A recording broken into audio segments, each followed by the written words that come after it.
किसी मुसलमान को सूद पर रुपया देना।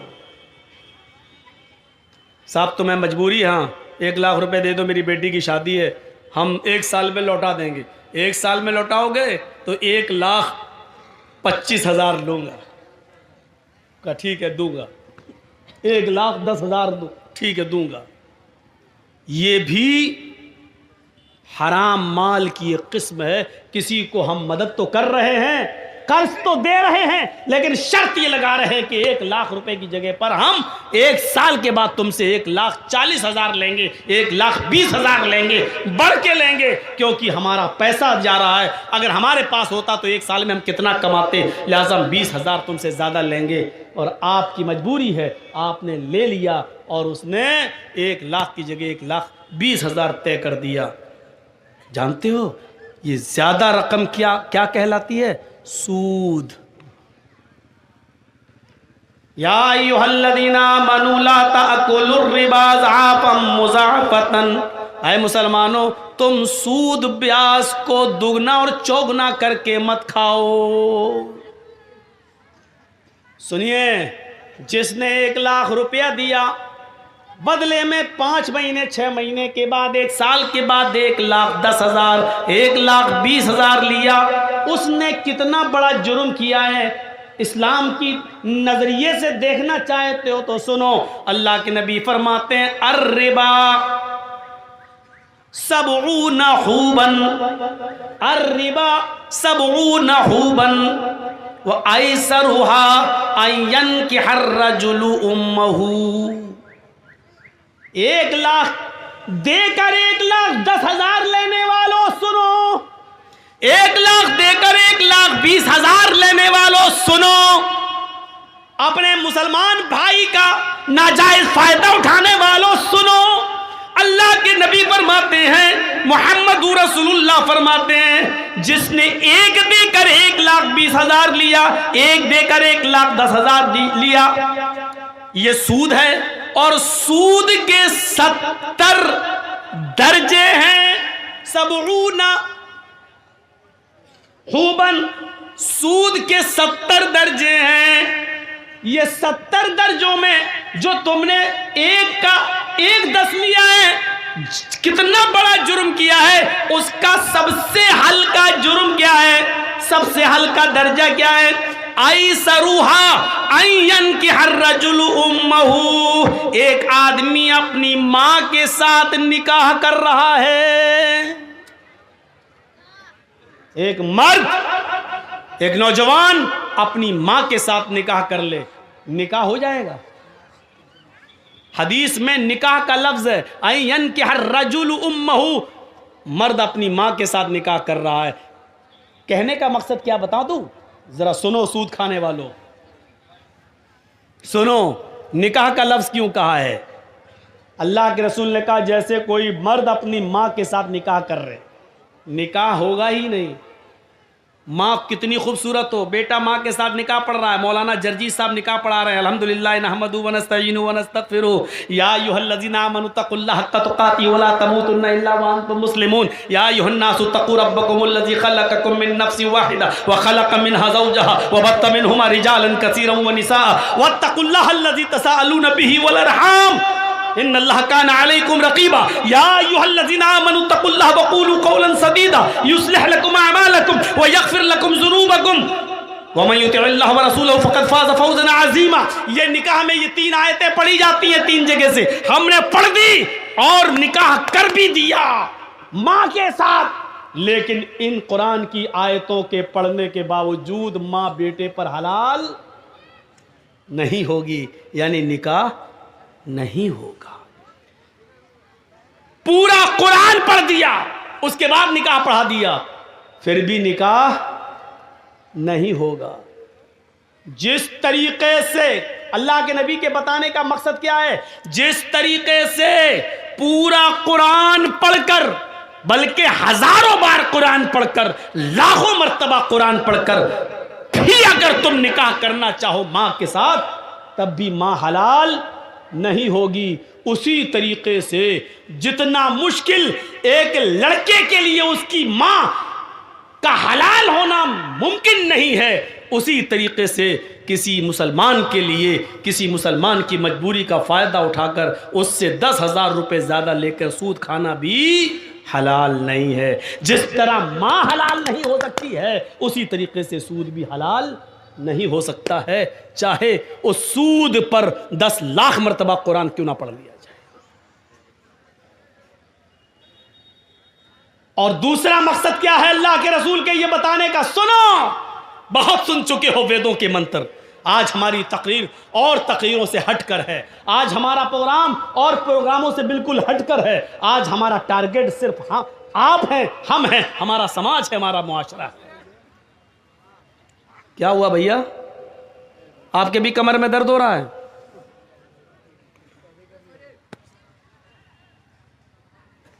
फोन आ गया किसी का? रात में 2 बजे किसका फोन आ सकता है? अब हंस रहे हैं।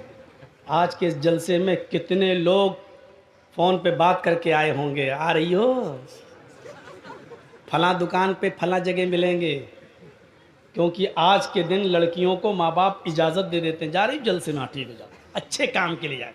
तो बाप बेचारा खुश है जलसे में, जाके देखो, मुआयना करके देखो, ऐसा लगेगा जैसे एक कुतिया के पीछे 10-10 कुत्ते लगे होंगे। घूम के देखो, मुआयना करके देखो। ये मिसाल मैं हर जगह दे रहा हूँ, कल भी दी थी, परसों भी दी, आज भी दे रहा हूँ, और इसको कल भी दूंगा। जहाँ जहाँ देखूंगा हालात वहाँ दूंगा। हालात है ये जलसों में, जब लड़के और लड़कियों का ये हाल हो तो और क्या। दूसरा नजरिया देखिए। पहली बात, जिस तरह मां के साथ चाहे कितनी मर्तबा निकाह किया जाए मां हलाल नहीं हो सकती, उसी तरह सूद भी हलाल नहीं हो सकता। दूसरा मकसद, दूसरा बताने का मकसद क्या अल्लाह के रसूल का, जिस तरह कोई लड़का अपनी मां के साथ निकाह करके अपनी मां को रख ले और मां को के साथ हम बिस्तरी करें तो पूरा समाज उसको कितनी बुरी नजर से देखता है कि देखो अपनी मां को रखे हुए हैं, देखो अपने मां के साथ शादी कर ली। समाज इसको बर्दाश्त नहीं करेगा कि कोई शख्स अपनी मां के साथ निकाह करके अपनी मां को अपनी बीवी बनाकर रखे। तो समाज जिस तरह इस आदमी से नफरत करता है कि जो अपनी मां को रखे हुए हो, इसी तरह समाज और गांव को चाहिए, मुआशरे को चाहिए कि सूद खाने वाले को इसी नफरत की नज़र से देखे, इससे भी बुरी नज़र से देखे। क्योंकि ये तो सबसे हल्का दर्जा है, 69 दर्जे इससे भी ऊपर हैं सूद के और ब्याज खाने वाले के। ये तो हल्का दर्जा है, 70 दर्जे हैं, ये हल्का है। तो इससे 70 गुना ज्यादा बुरा उस आदमी को समझा जाए जो सूद खाता है। अब सोचो, सूद खाने वाले का हमारे मुआशरे में सोशल बाइकाट होना चाहिए। ना इसकी लड़की लेना चाहिए, ना इसको लड़की देना चाहिए, न इसकी शादी में बैठना चाहिए, ना इसको शादी में बुलाना चाहिए, ना इसके खुशी में शामिल होना चाहिए, ना इसके मौत मिट्टी में शामिल होना चाहिए। इसका सोशल बाइकाट होना चाहिए। इसका बाइकाट नहीं हो रहा है, इसको आज रोजगार समझा जा रहा है, ये तो रोजी रोटी कमाने का जरिया है, वो कर रहा है वो धंधा। अभी इस गांव का कोई लड़का किसी लड़की को लेके भाग जाए, 2 दिन बाद पंचायत बैठ जाएगी समाज की, है कैसे भागा, उस लड़की की जिंदगी बर्बाद हो गई है, चलो या तो 2 लाख जुर्माना दो या उस लड़की के साथ निकाह करो। अभी पंचायत बैठ जाएगी, सजा मुतय्यन कर दी जाएगी उसकी, या तो शादी करो उस लड़की के साथ क्योंकि तू लेके भागा है, या फिर तू 2 लाख रुपए जुर्माना दे क्योंकि लड़की की जिंदगी बर्बाद हो गई। अब उससे कौन शादी करेगा? ये पंचायत फैसला करेगी, ये गांव का समाज फैसला करेगा। गांव के समाजियों, गांव की पंचायत में बैठने वालों, एक शख्स जब नमाज छोड़ता है तो उसकी पंचायत क्यों नहीं बैठती है? एक शख्स सूद खा रहा है, आपके गांव में 1 लाख देता और 1,25,000 लेता है, उसके खिलाफ आप पंचायत क्यों नहीं बिठाते हैं? एक्शन क्यों नहीं लेते हैं? ये आदमी तो इतना बुरा है, सूद खाने वाला, इतना बुरा तो वो शख्स भी नहीं है जो अपनी मां के साथ जिना कर रहा है। जब उससे भी गंदा सूद खाने वाला है तो आप ऐसे आदमी को समाज में बर्दाश्त कैसे कर रहे हैं और आपके समाज में यह आदमी रह कैसे रहा है? मत कहो मौलाना गांव का मुखिया ही ऐसा है। अरे हो मुखिया हो, सरपंच हो, एमएलए हो, एमपी हो, मौलवी जर्जी इसके जूते की बूट के नीचे नहीं समझता। कुरान और हदीस के आगे कोई अहमियत नहीं है इनकी। जर्जीस भी सूद खाएगा तो उस ये हदीस उसके ऊपर भी लागू होगी। कुरान और हदीस किसी को नहीं छोड़ता है। साहब मुअज़्ज़ज़ आदमी हैं, ऐसा मत बोलिए। मैं किसी का नाम थोड़ी ले रहा हूं, मैं किसी का नाम नहीं ले रहा हूं, जो भी इसमें इन्वॉल्व है बुरा है।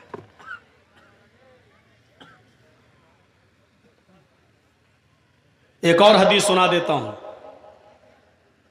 उसके बाद बात को आगे बढ़ाता हूं।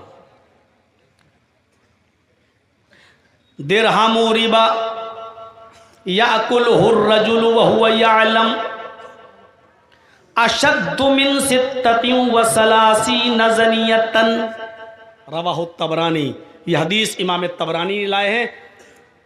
इस हदीस को अल्लामा अलबानी ने सही करार दिया है, अपनी सिलसिलतुल अहादीस सहिया के अंदर इस हदीस को सही करार दिया है। सुनिए इस हदीस का तर्जुमा।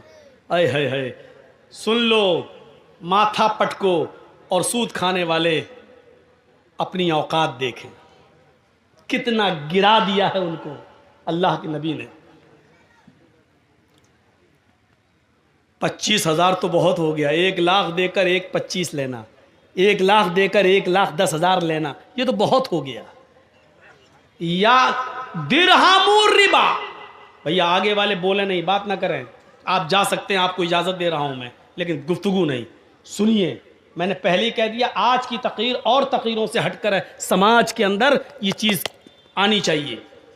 दिरहमु रिबा, 1 दिरहम खाना, दिरहमु रिबा, सूद का, ब्याज का 1 दिरहम, 1 रुपया मान लो। सऊदिया में दिरहम इस वक्त जो दुबई का दिरहम है वो 18-20 रुपए में चल रहा है। यही बहरैन के दिरहम का हाल है। सऊदी में तो रियाल चलता है, दिरहम तो है नहीं। तो जहां दिरहम चल रहा है 20 रुपए से ज्यादा कीमत नहीं, चलो 20 रुपए मान लो। दिरहमु रिबा, 1 दिरहम जिसने खाया वह हुआ यअलम, और वो जानता है कि ये सूद है, यानी 100 रुपए दिए और 1 महीने के बाद कहा नहीं अब 120 दो, तो 1 दिरहम हो गया, 20 रुपए का 1 दिरहम मान लो। इसका यह मतलब नहीं कि 20 से नीचे वाला जायज है, 1 रुपया ही सूद का क्यों ना हो वो भी हराम है।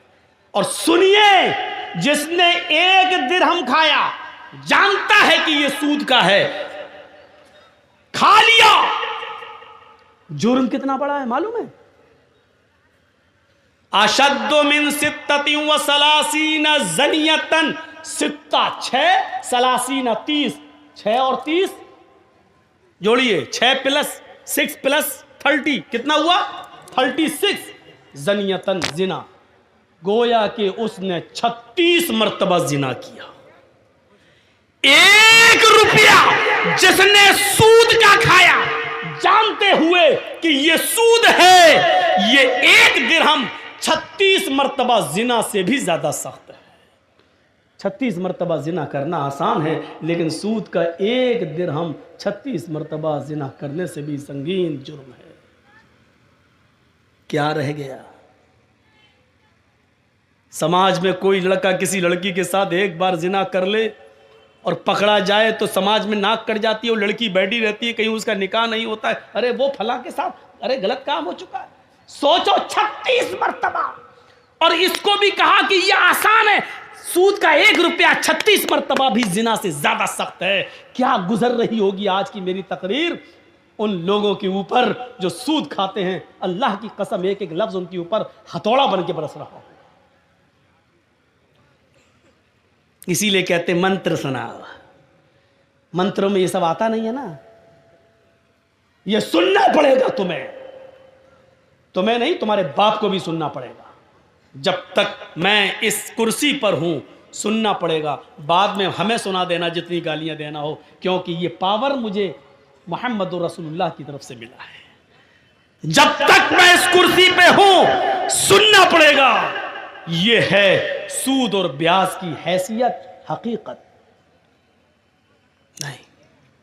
अब आपका एक सवाल होगा कि मौलाना साहब, बैंकों में हम जो पैसा रखते हैं, आप सोचिए, एक और मसला हल कर दूं। जो लोग बैंक में नौकरी करते हैं अब उनके बारे में पूछो कि मौलाना साहब वो नमाज पढ़ते हैं, उनकी नमाज होगी या नहीं होगी? वो कुर्बानी करते हैं, उनकी कुर्बानी होगी कि नहीं होगी? क्लियर कर दूं, नहीं होगी। क्यों? क्योंकि कोई बैंक ऐसा नहीं है जहां सूद का कारोबार लिखा ना जाता हो, दर्ज ना होता हो। स्टेट बैंक ले लो, आईसीआईसीआई बैंक ले लो, ग्रामीण बैंक ले लो, रिजर्व बैंक, कोई भी बैंक हो, आप उसमें नौकरी कर रहे हैं, आप खाते नहीं हैं, आपके अकाउंट में पैसा जमा है, आप उतना ही निकालते हैं जितना आपका है, सूद बढ़ता आप छोड़ देते, आप नहीं खा रहे हैं, ठीक है, अच्छी बात है, बहुत अच्छा है। लेकिन सिर्फ खाना ही नहीं है, अल्लाह के नबी ने फरमाया लानतुल्लाहि अला आकिलिर रिबा व मुकिलहु व कातिबहु व शाहिदही व क़ालहुम सवाउन। अल्लाह के नबी की यह हदीस है। अल्लाह के नबी सल्लल्लाहु अलैहि वसल्लम ने फरमाया अल्लाह की लानत हो सूद खाने वाले पर। सुनिए, अल्लाह की लानत हो सूद खाने वाले पर। डेढ़ फुटिया ने तो आपको हंसाया है, हम यहाँ कुरान सुना रहे हैं, हदीस सुना रहे हैं। बेचारा रास्ते में हमसे कह रहा था मौलाना साहब हमको इतना कुरान हदीस नहीं आती है, हम तो भीख मांगा करते थे, 2 रुपए 4 रुपए कोई देते। अल्लाह ने कहा जिसके पास जैसा इल्म है उसने बताया। मेरे भाइयों, यहाँ कुरान है और हदीस है, एक तरफ आयतें हैं, एक तरफ हदीस है। सुनो, लानल्लाहु अला आकिलिर रिबा, अल्लाह के नबी फरमाते हैं अल्लाह की लानत हो सूद खाने वाले पर, व मुकिलहु, सूद खिलाने वाले पर, सूद खाने वाले पर, सूद खिलाने वाले पर, व कातिबहु, सूद लिखने वाले के ऊपर। जर्जी साहब सूद खाते नहीं हैं, किसी को 1 लाख दे के 10 भी नहीं ले रहे हैं। बैंक में मेरा भी पैसा 1 लाख जमा है, 1 साल के बाद निकालना है तो 1 ही लाख निकाल रहे हैं, जो बढ़ गया ब्याज तो हम नहीं ले रहे। नहीं साहब, ब्याज हम नहीं खाएंगे, लेकिन हम बैंक में नौकरी कर रहे हैं। आपका 1 लाख का 1,03,000 हो गया, हम लिख तो रहे हैं, हम चढ़ा तो रहे हैं कि 1,03,000, आपका बढ़ गया, लिख तो रहे हैं हम 1,03,000। ये लिखने पर भी लानत। और क्या कहा? वह शाहिदही, गवाही देने वाला, सूद लेने वाले की भी गवाही, सूद देने वाले, हाँ मेरे सामने इसने दिया था, हाँ मेरे सामने इसने लिया था, इन दोनों गवाहों पर भी लानत। और क्या कहा अल्लाह के रसूल ने? वक़ालहुम सवाउन, ये सब बराबर हैं, खाओ या ना खाओ, लिख रहे हो खाने वाले के बराबर हो, उस पर भी लानत। अब ये बताइए कि आप बैंक से अपना ही 1 लाख रुपए निकाल के लाए हो, 10,000 का बकरा लेके कुर्बानी कर रहे हो, लेकिन सूदी कारोबार लिखते तो हो, काम है, एंट्री तो करते हो, आपकी कुर्बानी कहां से जायज हो जाएगी? आप नहीं खा रहे, लिखते हैं, खाने वाले के बराबर हैं। कभी झगड़ा हो गया, आपने कहा नहीं साहब इनका 1 लाख रुपए जमा था और इंटरेस्ट बढ़ते हुए आज 1,05,000 हो गया, आप गवाही दे रहे हैं, आपने गवाही दी, खाया नहीं है लेकिन गवाही दी, आप बराबर हो गए खाने वाले। सूद का मामला देख रहे हैं कितना पेचीदा है, सूद का मंजर देख रहे हैं आप, यह भी एक नाजायज तरीका है माल खाने का। या अय्युहल्लज़ीना आमनू ला ताकुलू अम्वालकुम बैनकुम बिल बातिल, ऐ ईमानो वालो तुम एक दूसरे के माल को नाजायज तरीके से, बातिल तरीके से मत खाओ। मदद करना सीखो, ताउन करना सीखो। अल्लाह की कसम, अल्लाह के रसूल सल्लल्लाहु अलैहि वसल्लम फरमाते हैं कि अगर तुम अल्लाह पर वैसे भरोसा कर लो जैसे करना चाहिए, तो अल्लाह तुम्हें ऐसे ही रिज्क देगा खाने के लिए जैसे चिड़ियां भूखे पेट घोंसलों से निकलती हैं और शाम को जब आती हैं तो पेट भरा हुआ होता है। अच्छा, हम और आप कितनी रोटी खा सकते हैं? 2 बड़ी है, 3 4 छोटी छोटी, हम लोगों के यहाँ बड़ी बनती है, आपके यहाँ छोटी बनती है, बड़ी भी बनती है आप लोगों के यहाँ, मैं जानता हूँ। कलाई की रोटी तो बहुत ही बड़ी बनती है। अब सुनिए मेरे भाइयों, यहाँ आपको बोलने की ज़रूरत नहीं है, वो जब उसकी तकरीर चल रही थी तो आप बोले, हंसे, सब कुछ हुआ, लेकिन यहाँ सुनिए आप कितनी खा लेंगे। एक मछली होती है, व्हील मछली, सुना है नाम? व्हील मछली, जानते हो वो समंदर में जब घूमती है, समंदर में रहती है, वो एक दिन में कितना खाती है? मुंह फाड़ा सारी मछलियों को खा गई, को जो मुंह में आ रहा है। एक दिन में 40 टन, 1 किलो नहीं, 2 किलो नहीं, 3 किलो नहीं, 40 टन खाती है। 100 किलो का 1 कुंटल, 100 कुंटल का 1 टन। देख रहे हैं ना, 100 किलो का 1 कुंटल और 100 कुंटल का 1 टन कितना खाती है? 40 टन। कितने दिन में? 1 दिन में।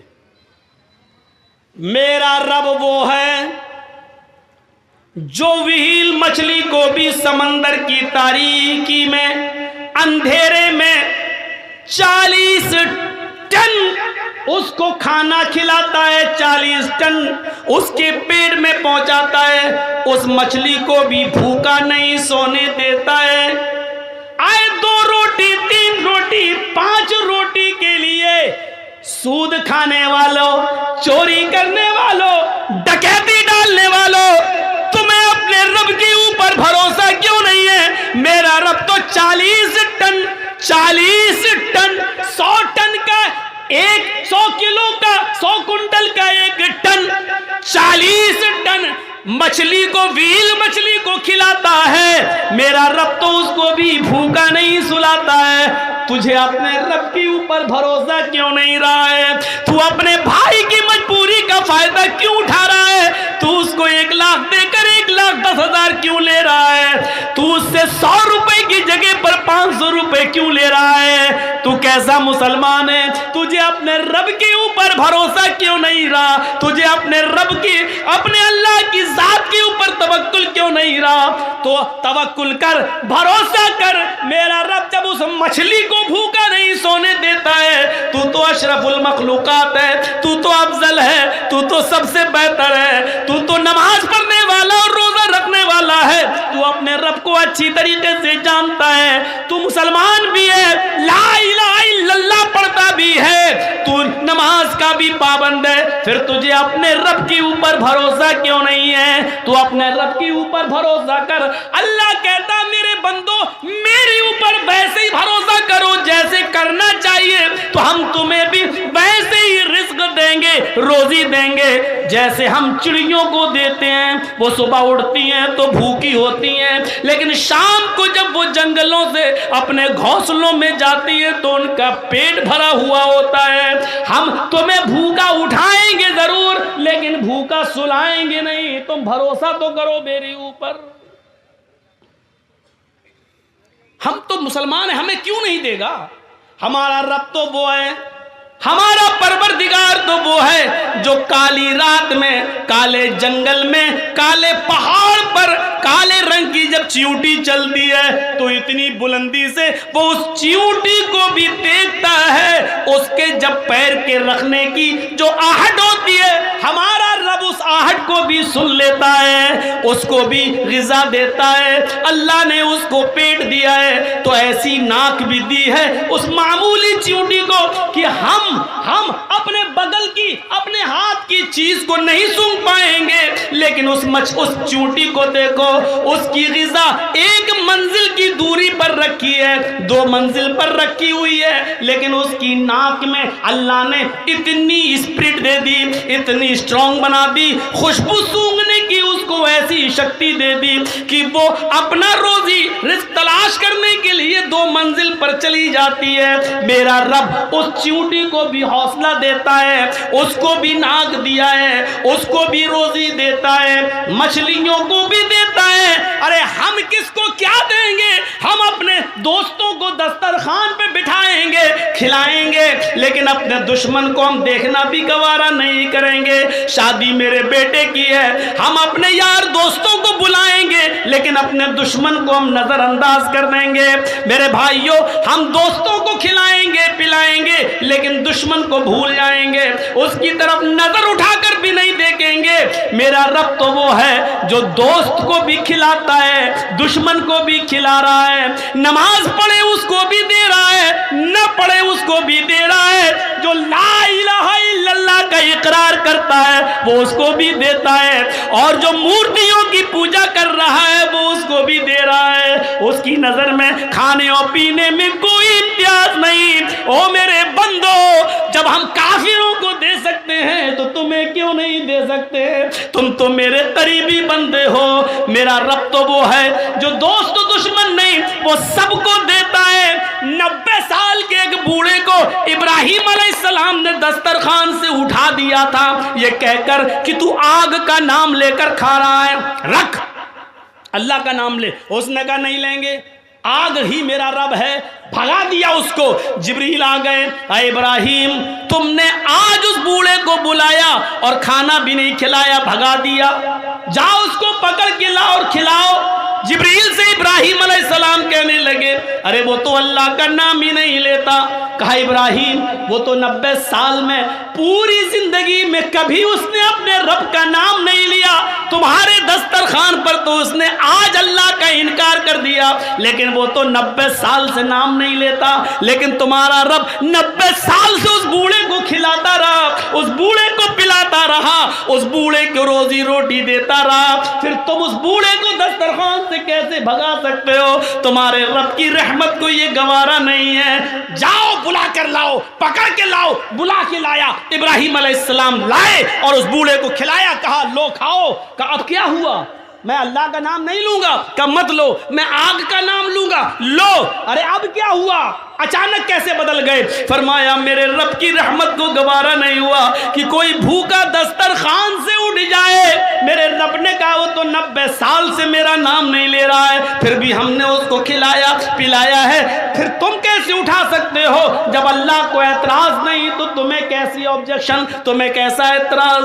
उस बूढ़े ने कहा आपका रब इतना मेहरबान है, फिर मुझे उस रब से जोड़ दो जिसकी रहमत का ये हाल है। मेरे भाइयों, वो बूढ़ा पहले इब्राहिम अलैहिस्सलाम से जुड़ता है, अपने रब से जुड़ता है, उसके बाद खाना खाता है, अल्लाह का नाम लेता है और खाना शुरू कर देता है। मेरे भाइयों, ये रब है जो गैरों को भी खिला रहा है, अपने दुश्मनों को भी खिला रहा है, नाफरमानों को भी खिला रहा है। जब वो खिलाने पिलाने वाला है तो हमें रोजी रोटी की इतनी फिक्र क्यों हो रही? होनी चाहिए, लेकिन इतनी फिक्र नहीं। जब 40 टन गोश्त खाने वाली मछली को खिला रहा है वो, तो हमें 2-4 रोटी के लिए इतनी फिक्र क्यों? इतना उतार चढ़ाव है? क्या होगा? कल कहाँ से खाना आएगा? 1 महीने बाद हम रिटायर हो जाएंगे सरकारी नौकरी से, फिर हमारे बच्चों को कौन देखेगा? हमारी 4 बेटियां हैं, हमारी बेटियों की शादी कैसे होगी? इनके लिए जहेज का इंतजाम। अरे मुआशरे में समाज के लोगों, जहेज की लानत को खत्म करो। अगर इसको आपने खत्म कर दिया तो बहुत बड़ा एक जिहाद आप जीत जाओगे, बहुत बड़ा एक मार्का आप हासिल कर लोगे। क्योंकि इंसान नाजायज तरीके से जो कमा रहा है, अक्सर उसमें ऐसे हैं कि जिनको अपनी बेटियों की शादी करना है, उनको अपना फ्यूचर, मेरी बेटी की शादी कैसे होगी, इसलिए वो नाजायज तरीके से माल कमा रहा है।